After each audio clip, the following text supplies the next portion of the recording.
Part 2, Chapter 6. The next morning, Ben woke early and ambled into Tom's room. He found his brother sitting on the side of his bed looking somewhat groggy. "Did you just wake up?" asked Ben. "Yeah, I had a terrible night. I couldn't sleep." "Neither could I. I guess we were excited about today and being with the professor. Let's see if Lindy was awake."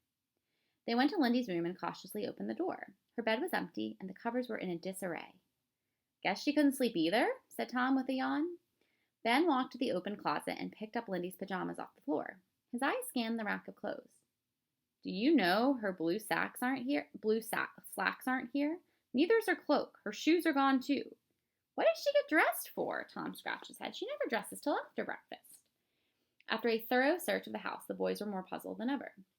Ben says, I got a feeling something's wrong." "Maybe she went over to the professor's house," suggested Tom. 7 in the morning? The boys looked at each other. Suddenly Ben said, "I think we should call him." "What if we wake him up?" "Then it means Lindy isn't with him or she hasn't reached him. Either way, we ought to check." As Ben dialed the number, Tom said, "Boy, if she's there, I'm really going to tell her off. What a stupid thing to do." The professor's voice came over the phone and Ben spoke hurriedly. "Hello, Professor, this is Ben. I'm sorry to bother you. I hope I didn't wake you up. Or have you seen Lindy? I mean, is she with you? We can't find her and we thought that." The professor interrupted. "I know, Ben. I know. I was just about to phone you." Ben detected an anxious quality in the professor's voice. "Lindy isn't with me, but I know where she is. Don't ask questions now. I'll explain when I see you. It's imperative that you come over right away." "What about Ethel? What shall I tell her?" "Say that I invited you over for a very early breakfast. Be careful and get out of the house before she realizes Lindy isn't with you. Don't panic now, but hurry."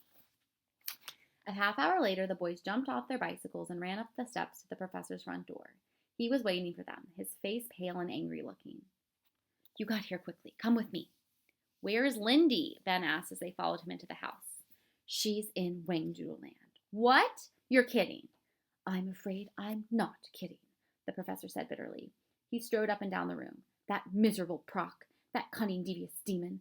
Apparently, last night, Lindy received a visit from a creature called the high-behind splinter cat. A devastating animal, seductive and as smooth-talking as you please. She must have had her sympathetic hat with her." "She did," interrupted Tom. "She showed it to us last night."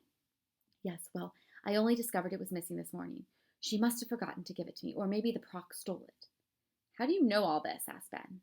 "I had a visit from the Proc just before you telephoned. That smug devil was so pleased with himself. I could cheerfully have punched him in the nose. The thing that makes me angriest of all is that if I'd had an ounce of sense yesterday, I'd have realized what the Proc was up to." "What do you mean?" Tom was puzzled. "Well, the whole journey in the jolly boat, the wonderful afternoon, and the fun that we had, was all designed to lure us into a false sense of security. Lindy had such a good time that she completely forgot her fears. By the time the splinter cat finished his charming act, Lindy was more than willing to go with him. Now I understand what the Whifflebird was trying to tell us. We were being taken for a ride, and I was just too stupid to see that it was all part of the Proc's evil plan." Ben was furious. Kidnapping is a crime." "What are they going to do with Lindy?" Tom asked with concern. "She must be really scared." "I don't think so," said the professor. "The Proc informed me that she is happy and will be well taken care of. He will release her when I promise on my honor to give up trying to reach the Wangdoodle.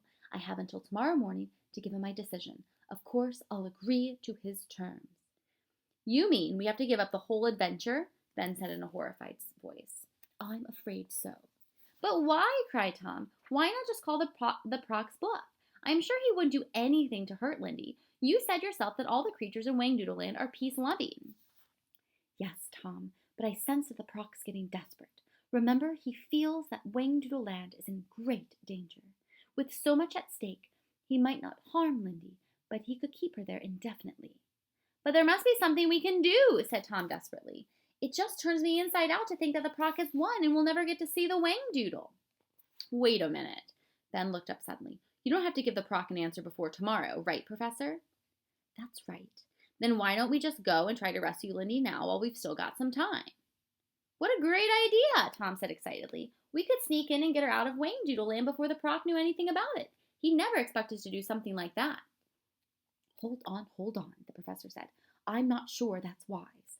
The Proc could capture us too. Then where would we be?" It's a risk, agreed Ben, but we could be extra careful. I'll bet the wiffle bird could help us. Oh, go on, Professor, say we can do it, urged Tom. This is the one chance we have to put things right. Then we could still try to see the Whangdoodle if we wanted to. Well, I must say, I do hate to give up the experiment, the professor wavered. We can't give up now after all our hard work. You know Whangdoodle Land better than anyone. You could take us to find Lindy. I know you could. Please say yes, Ben pleaded. The professor walked to the French windows and gazed out across the lawn. After what seemed like an eternity, he said quietly, Very well. We will try it. Perhaps we will be lucky and find Lindy before anyone finds us. He turned to the boys. I shall phone your house and speak to Ethel. I will tell her that we've planned an excursion. Tom said, She won't mind that. Mom told her that we'd be spending a lot of time with you. Good. But on second thought, it might be better to tell her they'll be gone for a few days. That way, if something unexpected happens and we're delayed, she won't worry.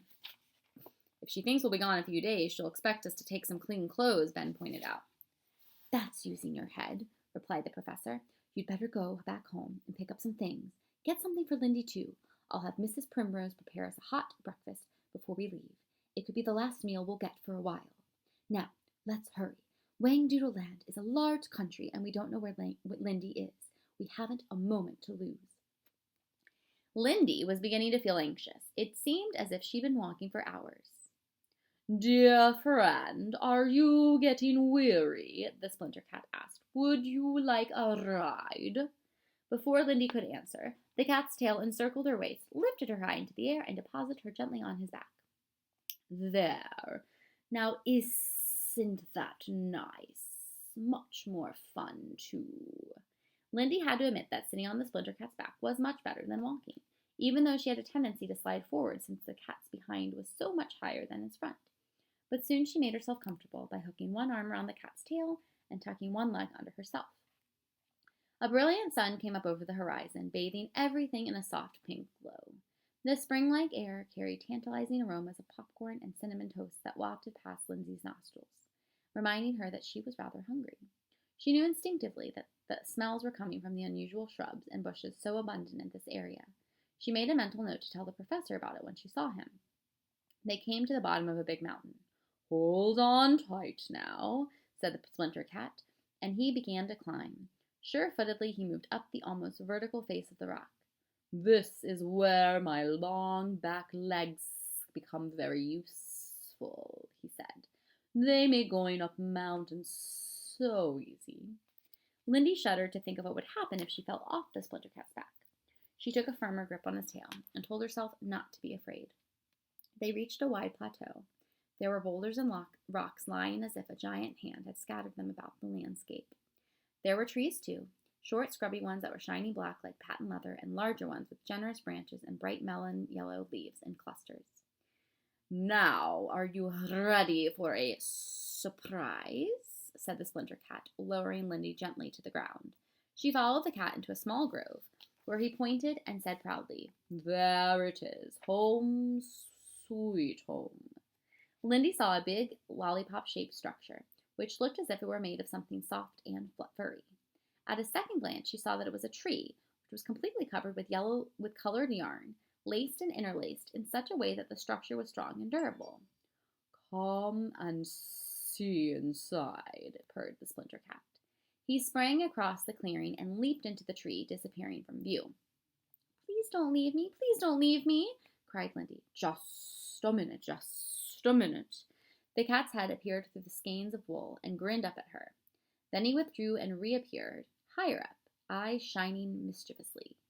I'm sending down some stairs. A rope ladder tumbled out of the tree. It swung invitingly beside her. Come on up, called the cat. Lindy placed a foot carefully on the first rung and climbed until she found herself in an amazing and ingeniously built room. It was like the inside of a cocoon. The floor, walls, and ceiling were a continuous curve of geometrically woven yarn in rainbow colors. Yellow leaves in the tree pushed through the weaving, and the room looked as if it were sprigged with flowers. The bottom of the cocoon was low slung, like a hammock, and it held a large, luxurious pillow. It was easily as big as a bed, and it was made of silk and satin patchwork squares. It had a beautiful orange tassel at each corner. Come and sit by me. The Splinter Cat padded into the middle of the bed and settled down. It's good to be home. He held out a large box of delicious-looking candies. Have some watch. Lindy was very hungry. She gratefully took one of the candies. It tasted of marzipan and honey and sweet caraway seeds. What are these? They're terrific, she said, taking another one.